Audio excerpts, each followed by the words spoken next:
Agradecemos desde la publicación que represento, SIC, la deferencia de las entidades anfitrionas por haber pensado en que participáramos en este debate tan interesante. Desplazándome hacia aquí, justito al llegar a las instalaciones he mirado un momento al cielo y he visto un resplandor y eran las luces de Vigo. Y he seguido mirando y casi he visto un poquito el futuro, porque he visto trabajando denodadamente a los Reyes Magos y a Papá Noel, que estaban ahí con las sacas metiendo todo preparado para que dentro de unas semanas den cumplida entrega de lo suyo. Pero se les han caído algunas sacas y he mirado lo que había y se les salían NIS 2 por todos lados. Y bueno, no sé si esta broma o no, si tiene que ver con lo que vamos a debatir ahora, que efectivamente el mundo de la legislación creo que sobre nuestros hombros descansa muchísima de ella. Las malas lenguas incluso dicen que recopilando en idioma español nos aproximamos a las 1500 páginas de temáticas con normativas, legislaciones y regulaciones vinculadas con la ciberseguridad, la privacidad, etcétera. Es algo sobrecogedor. Yo creo que tenemos que echar una mirada a futuro y precisamente hace unos pocos días, en una reunión en Roma, el colectivo especializado en ciberseguridad de las principales entidades financieras estaban reuniéndose hablando de cómo vamos a hacer la transición hacia la criptografía postcuántica, intentando averiguar qué tenían ellos. Y la primera conclusión que sacaron, y ahora voy a entrar con mis compañeros con esa conclusión, decían: por favor, no queremos más legislación, no queremos más. Vamos a aplicar el sentido común, a enriquecer las que tenemos, pero la llevanza, la sobrecarga puede ser desmesurada. Vamos a empezar, Luis. ¿Qué opinas de que si hay mucha poco regular, es necesaria, tenemos que seguir trabajando en ella, las que están por venir y cuánto cuesta llevarlas a cabo? Vamos a ver, yo creo que la legislación es absolutamente necesaria. Lo que pasa es que la legislación tiene que estar acompañada de dos cosas: de financiación para su aplicación y, segundo, de tiempo para aplicarla. Porque hay legislación que es compleja su aplicación, porque supone muchos cambios en los procesos, en los procedimientos, y porque además hace falta talento, y hace falta expertos, y hace falta financiación. Entonces, la legislación es absolutamente necesaria. Ahora, hay que dar tiempo a que se aplique y a que se ponga en práctica, ¿no? En ese sentido, yo he oído ya, lo que acabas de comentar, lo había leído ya, y además yo estuve en una reunión con otros directores de ciberseguridad europeo, que lo que decían o venían a decir era, a la Comisión le venían a decir: déjenos un margen de tiempo, no saque usted más legislación en relación con la ciberseguridad, déjenos un margen de tiempo para que la que está ya aprobada o inmediatamente en vistas a ser aprobada en los próximos meses, la podamos aplicar, la podamos desarrollar, la podamos implementar y podamos valorar su eficacia o no. Hacer la digestión, ¿no? Hacer la digestión. Leandro, bienvenido. Representas al Ministerio del Interior. Nos consta que estás bastante implicado en todos los aspectos de normativa. ¿Qué opinas al respecto de esto para empezar a reflexionar? Pues no puedo más que coincidir con Luis. De hecho, algunas palabras que él ha apuntado son las que yo tenía en mente. No obstante, se pueden puntualizar algunos aspectos. Es cierto que hay una playa de normas, una multiplicidad, el corpus legislativo que hacías mención, el BOE, que son efectivamente 1500 páginas y demás. Pero la realidad de las tecnologías de información y la comunicación, la ciberseguridad y la respuesta de la lucha contra la cibercriminalidad como una de sus facetas hace necesaria realmente esa legislación, pero de un punto de vista especializado. Entonces, las tecnologías, igual que se van haciendo más profundas, también se van diversificando y ha de haber una especialización normativa que responda a ellas. No obstante, una de las inquietudes que tenemos en el Ministerio del Interior siempre es tratar de evitar las duplicidades. La plataforma, por ejemplo, que antes ha hecho mención Carlos Abad, El proyecto también es tratar de aglutinar las comunicaciones, las notificaciones, de tal manera que para el sujeto obligado no tenga que notificar a 4 autoridades distintas, con 4 normativas distintas, sino en la medida posible tratar de evitar esas duplicidades. De todas maneras, la respuesta también, aunque viene todo de Europa, es que no puede ser de otra manera, porque las tecnologías de información y las comunicaciones tienen esa vis de transnacionalidad que es inherente a ellas.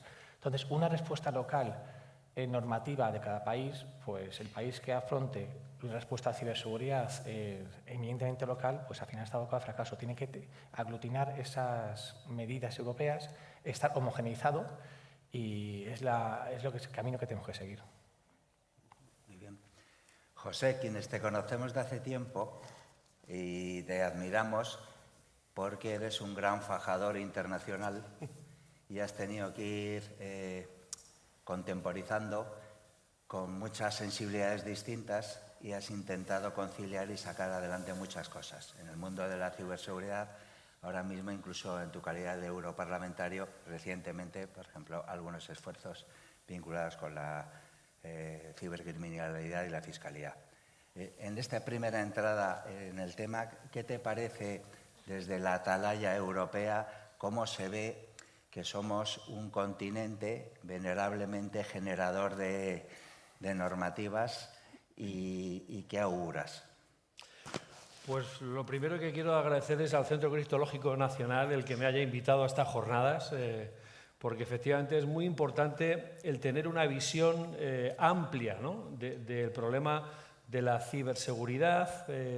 Hablaba también el vicealmirante antes de la defensa, ¿no?, como conceptos integrales dentro de las políticas europeas.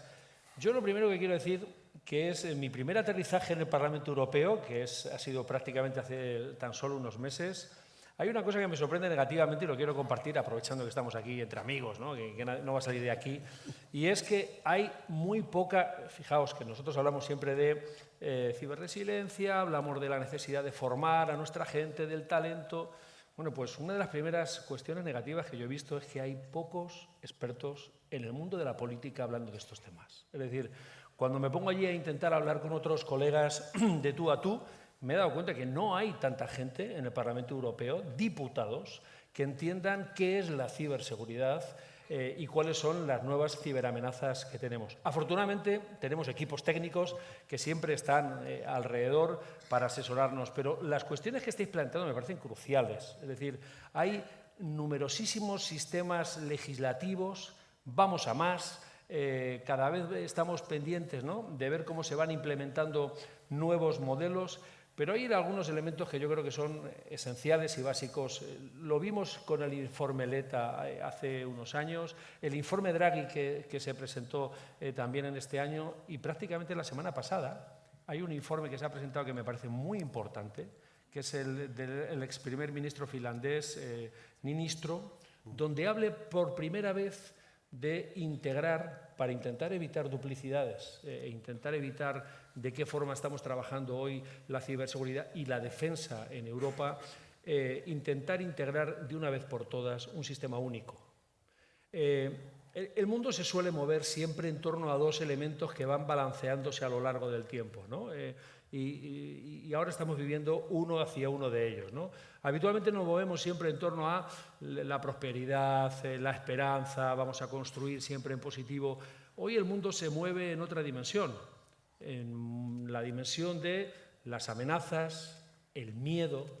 Yo no sé si el miedo como concepto movilizador de nuestras sociedades nos puede, a mí que me gusta siempre pensar en positivo, dar una oportunidad a Europa, porque Europa desde luego está muy rezagada, ¿no? En los informes que hablábamos de Draghi hablaba de buscar la autonomía, buscar nuestra capacidad defensiva. Bueno, o lo hacemos ahora o ya llegamos tarde, ¿no? Y el informe de Niinistö habla incluso de intentar unificar algo que yo vengo defendiendo hace mucho tiempo, mandos únicos. Para poder tener capacidad de respuesta ante cualquier ciberamenaza tiene que haber un único interlocutor. La complejidad de los 27 países hay que reconocer que es muy difícil de llegar a un gran acuerdo. Tenemos ENISA, pero cuando uno ve ENISA y su capacidad de certificación, hemos visto que está permanentemente con unos bloqueos por unos países y por otros que impide evolucionar. Bueno, el informe ministro ya nos pone, entre comillas, las pilas a todos y nos habla claramente de la importancia de la inteligencia, por ejemplo, aplicada a su máxima extensión, también la inteligencia económica, también la inteligencia aplicada en un ámbito donde es muy importante. Decía el otro día en el Parlamento, ya lo digo, hizo la presentación prácticamente la semana pasada, decía, en fin, yo no quiero ir a hablar de construir una CIA europea, pero desde luego es necesario que seamos capaces de dar una respuesta única ante las amenazas que estamos teniendo, que son absolutamente importantes. Os invito a que leáis este informe. Este informe, además, habla de implementar más capacidades, más recursos, más presupuesto. Habla prácticamente de que un 20% del futuro presupuesto europeo tiene que dedicarse necesariamente a nuestra seguridad y a nuestra defensa. Yo creo que el tema de la defensa es una cuestión que ya estamos empezando a evaluar como de necesaria para implementar cualquier política en Europa. Vivimos en una amenaza permanente y, desde luego, el Parlamento Europeo no puede dejar de ver lo que ya es una realidad. Hasta hace poco, ya mañana vamos a aprobar la nueva comisión. Saldré corriendo de aquí para ir a votarla, ¿no?, al Parlamento en Estrasburgo.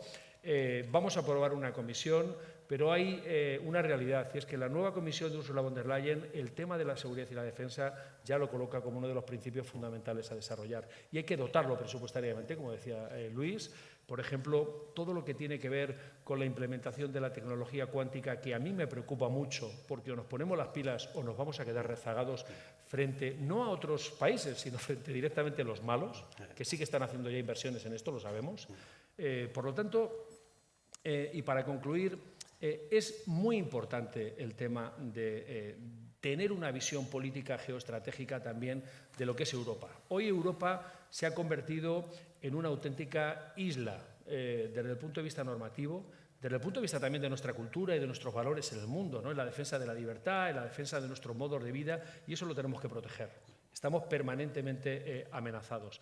Y vamos hacia un modelo donde, en vez de tanta legislación, otra de las cosas que se comenta muchísimo es vamos a aligerar tanta normativa para intentar ir a espacios donde sea todo mucho más accesible, más rápido, pero tiene que ir hacia un modelo donde la respuesta en tiempo real sea una realidad, y para eso son necesarios mandos únicos en cada uno de los países y un mando único en toda Europa. ¿Te gusta el término comisario de defensa? Comisario de defensa para Europa. Pues fíjate que el área de la defensa ahora está subsumida en exteriores, ¿no? De hecho, cuando llegué al Parlamento me sorprendió mucho que la parte de defensa era una subcomisión del área de exteriores. Yo creo que ya va siendo hora de que haya un comisario de defensa y de seguridad que nos proteja realmente a todos y ponga en valor estas políticas que os acabo de comentar, sin lugar a dudas. Y para terminar contigo, desde la visión europea, ¿qué pálpito te da la señora finlandesa Virkkunen y la ciberseguridad? Bueno, ella vamos a intentar asesorarla bien y vamos a intentar ayudarla también presionando desde el Parlamento para que haga su trabajo, ¿no? A priori, yo creo que por lo menos sí que es sensible a todo lo que estamos comentando. Sí. De hecho, el otro día, en el hearing que hicimos en el Parlamento Europeo, en su defensa, ¿no?, estuvo hablando claramente de que la ciberseguridad es una de las prioridades de su portfolio, del trabajo y del mandato que tiene por delante, y puso algunos ejemplos evidentes también, yo creo que en un intento de sensibilizar a los parlamentarios y a los políticos, que algunos, como os digo, no tienen mucha formación o no tienen mucha sensibilización. Y es que todo el tema de la ciberseguridad, sin lugar a dudas, ella decía que era un problema no de los técnicos, que esto es algo que también desde hace muchos años uno evalúa en el mundo de la política. Cuando se habla de ciberseguridad parece que es una cuestión de los informáticos y de los técnicos. No, esto es una cuestión política. Y Virkkunen hablaba de cómo un ciberataque puede afectar directamente a nuestro modo de vida normal, en nuestros hospitales, en nuestros servicios de distribución energética, ¿no?, en tantas y tantas cosas que afectan directamente o que pueden afectar si no estamos protegidos directamente a nuestros ciudadanos, que yo espero que esa sensibilidad, desde luego, haga alarde en su trabajo durante estos 5 años y y todo lo que estamos comentando como proyectos, el informe de Ministro, pues que al final sean una realidad en breve. Desde luego nos jugamos mucho y no estamos ya, digamos, como para perder mucho más el tiempo. Andrés, es una satisfacción saber que después de tu bagaje en el Departamento de Seguridad Nacional estás ahora en transformación digital, en una unidad que, lo primero de todo, te voy a pedir que brevemente nos lo digas competencialmente, qué se te atribuye, qué órbita tienes y qué inmediato futuro vinculado con los temas de hoy nos puedes transmitir. Bueno, en primer lugar, quería felicitar al Centro Criptológico Nacional por su 20 aniversario. Tengo que decir que han falsificado el DNI, porque en 2004, cuando yo era un joven alférez, montamos juntos la primera oficina de ciberseguridad en la Administración española, en la Dirección General de la Guardia Civil, con el profesor Mañas, hicimos el primer curso de Pilar, con Javier Candao, que estará por ahí, y con el magnífico equipo que ya venía trabajando desde hace años. Es decir, en 2004 pusieron en el BOE que existían, pero ya venían trabajando desde mucho antes. Así que felicidades por esa parte. En cuanto a lo que me toca a mí, en mi Subdirección General de Integridad de las Telecomunicaciones, nombre que pretendo cambiar inmediatamente. Y dejarlo como, en vez de integridad, como seguridad digital. Seguridad digital. Porque la integridad, como saben todos los que están aquí de sobra, es una de las dimensiones de la seguridad, pero existen otras. Yo me encontré el nombre así, tengo que decirlo, en mi descargo. Nosotros principalmente lo que llevamos es la ciberseguridad del 5G y las generaciones venideras de telecomunicaciones. Telecomunicaciones e infraestructuras digitales, que es como se llama realmente la Secretaría de Estado. Y digo lo de infraestructuras digitales porque muchas veces se olvida. Cuando para el ciudadano la tecnología 5G es una antena que da pues, una cobertura. Sin embargo, cuando empiezas a tirar del cable con esa antena, con un core, y llegas a unos servidores, a unos centros de datos, y sigues tirando del cable, y llegas a un cable de datos submarinos, y cruzas el Atlántico, y llegas a los centros de datos de los hiperescalers al otro lado del planeta, a la velocidad de la luz, pues te das cuenta de que el apellido infraestructura digital tiene sentido en mi Secretaría de Estado.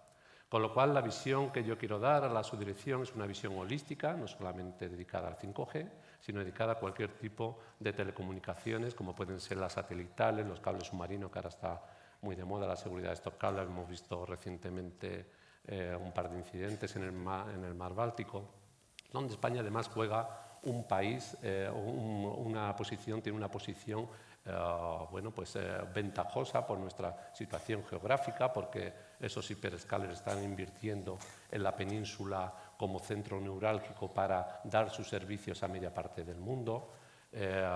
Por eso también están tirando cada vez más infraestructuras digitales. Con esa visión estamos empezando a andar. Es una subdirección joven. Tenemos, es cierto, una legislación potente. Tenemos una ley, un Real Decreto Ley de Ciberseguridad 5G, y tenemos un esquema nacional de seguridad 5G recientemente aprobado en abril de este año, que estamos ahora justamente implementando, con una pieza para mí fundamental, que es la creación del primer centro de operaciones de seguridad 5G del mundo. Las buenas lenguas dicen que se te ha visto en algún bar tomando cervezas con operadores de telecomunicaciones. ¿Es cierto? ¿Qué tal son las sinergias? Porque claramente si entre todos no nos entendemos, eso no sale adelante. Absolutamente. Yo les llamo el comando G. Somos el comando G. Es decir, tenemos que tener en cuenta que prácticamente la totalidad de estas infraestructuras están en manos privadas. Si del regulador lo único que podemos ofrecer es una ley y un régimen sancionador, estamos equivocados. Tenemos que trabajar mano a mano con ellos. Ellos tienen las capacidades, ellos conocen la infraestructura, ellos gestionan la infraestructura. Es un ecosistema complejo. Estas redes sobre las que se sustentan el resto de la sociedad digital, y no lo olvidemos que sin estas redes y estas infraestructuras digitales la sociedad digital no va a existir. Estas redes son complejas.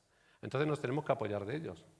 Obviamente, no solamente tomamos cervezas con ellos, sino que los hemos metido como miembros y partícipes del Consejo Asesor del Centro de Operaciones de Seguridad 5G, cuya primera reunión será, y lo adelanto aquí, el próximo 11 de diciembre, presidida por mi secretario de Estado. Y ahí estaremos presentes todas las agencias de ciberseguridad, estaremos presentes los reguladores, estará presente también la nueva Agencia de Administración Digital, estará presente el Centro Nacional de Protección de Infraestructuras Críticas y estarán presentes los 4 grandes operadores de este país que gestionan espectro. Porque no hay otra manera que con colaboración público-privada sacar esto adelante.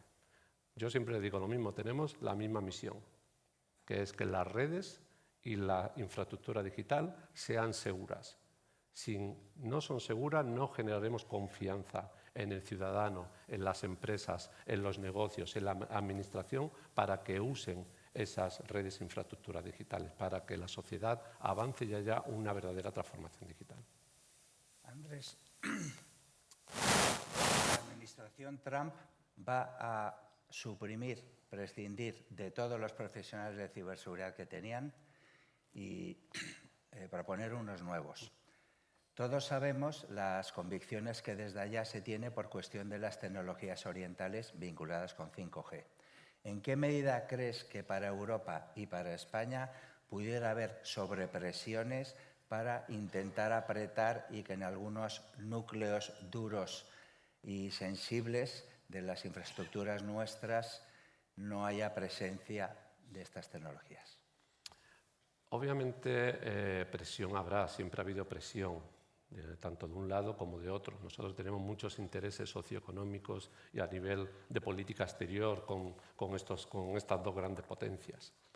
Afortunadamente, yo creo que España, de una manera muy inteligente, ha interpretado todo lo que tiene que ver con la ciberseguridad de 5G en una legislación que nos permite adaptarnos a la situación geopolítica y geoestratégica del momento. Porque tiene que ser así. Nosotros, en nuestra legislación, tenemos medidas en el Esquema Nacional de Seguridad de carácter muy técnico, donde analizamos objetivamente las infraestructuras y las redes y servicios de telecomunicaciones y los suministradores desde el punto de vista técnico, y tenemos también aspectos geoestratégicos y geopolíticos que podemos analizar y que el Gobierno, dado el caso, puede adaptar a las necesidades actuales. Yo creo que eso es una gran ventaja en la lectura que hemos hecho aquí de lo que de Europa nos venía. Hablábamos de la nueva comisaria y del hearing de hace apenas un par de semanas. El nombre de la comisión, de su división, es Soberanía Tecnológica, Seguridad y Democracia. Todo una declaración de intenciones. Soberanía tecnológica, desde mi punto de vista, muy ambicioso, porque una cosa es la soberanía y otra cosa es la autonomía tecnológica, es decir, que seamos capaces de tener socios fiables. La soberanía es que eres independiente del mundo y, desgraciadamente, en un mundo globalizado no somos independientes de casi nada. Seguridad y defensa, que también ha salido y ha dicho el eurodiputado, muy bien, el enfoque que pone precisamente bebiendo de los 2 informes que también ha descrito el eurodiputado, y democracia, pretendiendo la creación de un escudo democrático, sobre todo ante las injerencias en los procesos electorales. Con estas 4 palabras describe básicamente la declaración de intenciones que tiene. Yo creo que Europa tiene que ir por ahí. Hemos sido durante muchos años un poco, si se me permite la expresión, naif. Hemos confiado demasiado en la dependencia de terceros y ahora estamos intentando recuperar el camino perdido. Obviamente no es nada fácil, sobre todo cuando estamos hablando de temas como cloud, inteligencia artificial, 5G, semiconductores, criptografía cuántica, etcétera, etcétera. Pero yo estoy convencido que 27 países con un potencial tremendo, donde España concretamente es líder en ciberseguridad, tenemos que marcar el paso y tenemos que ser un actor relevante, no un actor secundario. Muchas gracias. Bueno, parece ser que más o menos hay una cincuentena de transposiciones no llevadas a efecto en nuestro país. Llevamos arrastrando. Vamos a hablar de una de ellas, no sé si os suena, que acaba en una cifra. Dos. Por favor, Luis, cuéntanos un poquito este parto, cómo de difícil está resultando, y dinos algo del alumbramiento, si es que está en tu mano, y tu compañero Leandro también, y resumidnos cuáles han sido las trabas principales, qué puntos se están consiguiendo ahora de avanzar, por qué en Europa de 27 países solo la quinta parte lo ha llevado a efecto hasta ahora, y por qué esta dificultad. Bueno, la dificultad es porque es una norma compleja de transponer, porque toca muchísimos aspectos de la gobernanza de la ciberseguridad. Desde el punto de vista de los sujetos obligados, porque les va a imponer una serie de obligaciones que les va a trastocar muchos procedimientos internos, muchos procesos internos, les va a obligar a tomarse la ciberseguridad al máximo nivel de los consejos de administración, y después hay que determinar requisitos. Después impone obligaciones a las administraciones públicas también, porque impone obligaciones de supervisión, de verificación y de sanción. Entonces, todo eso no es fácil transponer. Y además, en España, donde la gobernanza de la ciberseguridad está muy descentralizada. No solo porque tenemos una administración descentralizada, sino que también porque tenemos una administración general también descentralizada, con muchos aspectos distribuidos en diferentes ministerios. Por la propia naturaleza de la ciberseguridad. Yo he dicho ya en muchos foros que la ciberseguridad tiene un componente de seguridad nacional muy importante, tiene un componente de persecución del crimen muy importante, tiene un componente de promoción de la confianza y la sociedad de la información muy importante, tiene un componente industrial, económico muy importante, es decir, que tiene verticalmente un montón de responsabilidades la ciberseguridad. Y dentro de cada verticalidad, pues hay un ministro correspondiente.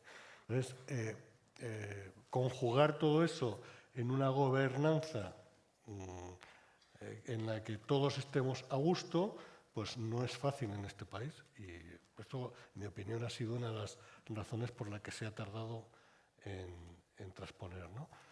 La situación actual, yo creo que tanto Andrés como Leandro pueden hablar de ella.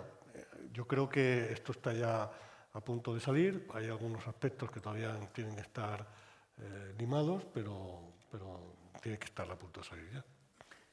Leandro, primero un minuto. Resúmenos, por favor, las tareas primordiales de la OCC. Voy a comenzar por lo más próximo que ha sido la labor de coordinación interministerial en este proceloso proceso de transposición, en la que nos ha tocado conjugar.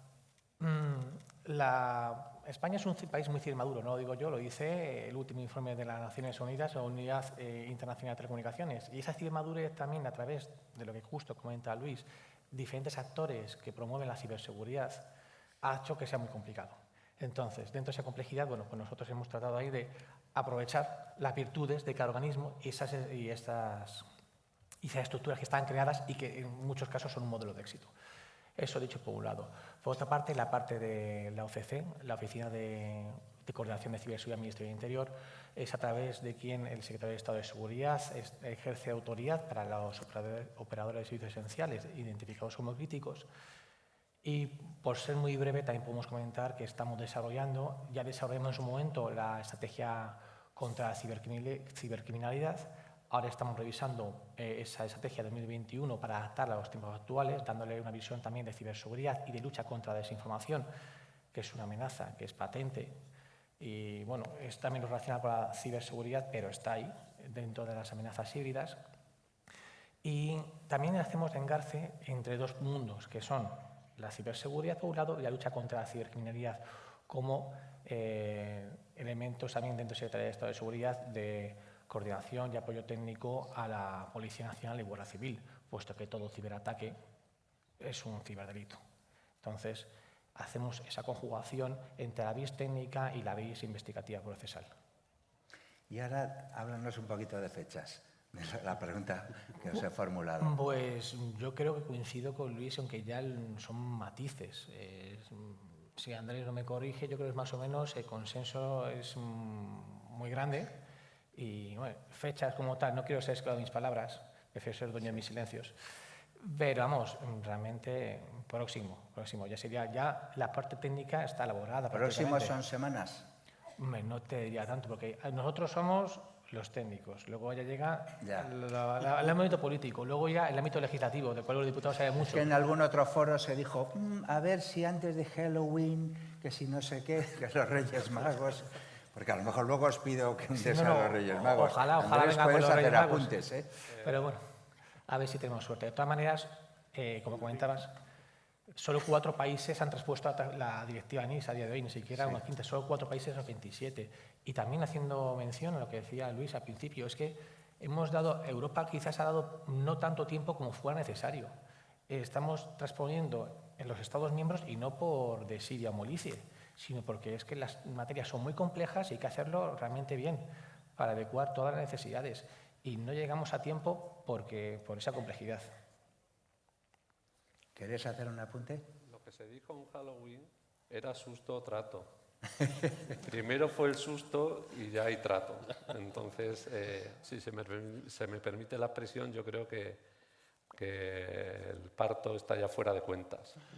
Entonces, en las próximas semanas, o yo creo que después de Navidad casi seguro, tendremos pues una audiencia pública primero, donde la sociedad, ante una ley tan importante, y los sectores podrán pronunciarse, y aceleradamente un trámite legislativo para tener un texto en las próximas semanas, meses. Pero bueno, yo creo que ya son pequeños flecos los que quedan por pulir. José, ¿qué se percibe en Europa del resto de... ¿Están remangados el resto de los países que no han hecho los deberes? Estaba escuchando un poco a los miembros de la mesa. Yo creo que lo más importante, y que espero que en Europa se consolide, ojalá, pero esto es un deseo personal que lo llevo defendiendo hace ya muchos años, ojalá también en España, que para las cuestiones estructurales, que para las cuestiones de Estado, el consenso de la política no desestabilice tiempos ni problemas más allá de lo que son razonables. En Europa estamos en un momento también donde hay que reconocer que la proliferación también de determinados elementos en el contexto político han llegado casi a desestabilizar, por ejemplo, la puesta en marcha del Gobierno de Europa, la puesta en marcha de la Comisión que mañana aprobamos en el Parlamento, ¿no?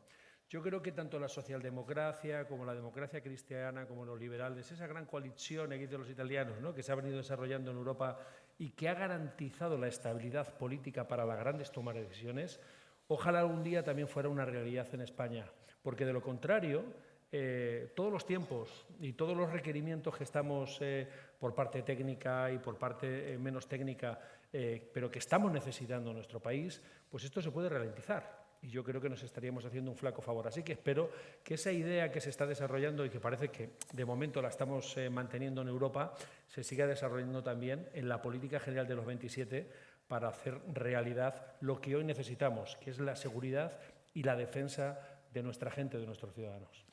José, hace unos meses, y Luis, en la presencia sí, solo un minuto rápido, en Panamá se transmitió un poco, estaban muy interesados los países de Caribe y Centro, de por dónde iban los tiros en las autoridades en los países, digamos, que más madrugadores. En ese sentido, y ya para resumir y nos terminamos la sesión, os pediría, por favor, un ejercicio de opinión de cuál o hacia dónde debería haber en nuestro país, si fuera necesario, que todos creo que estamos de acuerdo, algún tipo de autoridad con algún tipo de conformación de forma. Esto se ha planteado hace ya tiempo, pero tú lo has dicho, Luis, que tenemos una casuística compleja y se hace posiblemente necesario algo.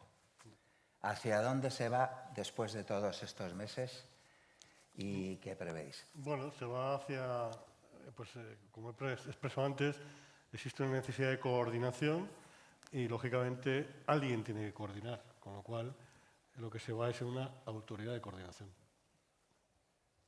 Leandro. Básicamente, bueno, sin adelantar mucho, en el borrador y demás hay una especie de un organismo que es Dirección y Coordinación suprainterministerial, en el que cuáles las disfunciones que podrían ser en el pasado, las muy pocas que puedan darse, pues sean solventadas sin mayor problema. Yo lo comparto, la idea del Centro Nacional de Ciberseguridad, uno exclusivo por país, un interlocutor que desde Europa tengamos directamente esa capacidad de interlocución, es básica y es fundamental. Si estamos hablando de un mando único en Europa, pues imagínense ustedes la importancia de que haya, por ejemplo, un mando único por cada uno de los países y que no estemos envueltos en marañas institucionales, incluso legislativas, que al final ralentiza la respuesta. Yo creo que no podemos, en el mundo en el que vivimos, no podemos seguir más paralizados y para eso la idea del mando único está cogiendo muchísima fuerza en Europa. No puedo nada que estar de acuerdo con ellos y bueno, solamente sí que es cierto que cuando se crea una autoridad de coordinación lo que hace falta también es voluntad, lealtad, confianza y dejarse coordinar. Para eso también es fundamental las herramientas que ese departamento tenga. Ya no hablo de recursos económicos solamente. Nosotros en Guardia Civil decimos que el que tiene el poder es el que pone la productividad y da las medallas. En este caso, aunque sea un elemento canalizador de los fondos y priorizador de esos fondos que van a ir a la ciberseguridad nacional, yo creo que sería suficiente. Y sobre todo, lealtad y confianza entre todos el resto de actores y dejarnos coordinar.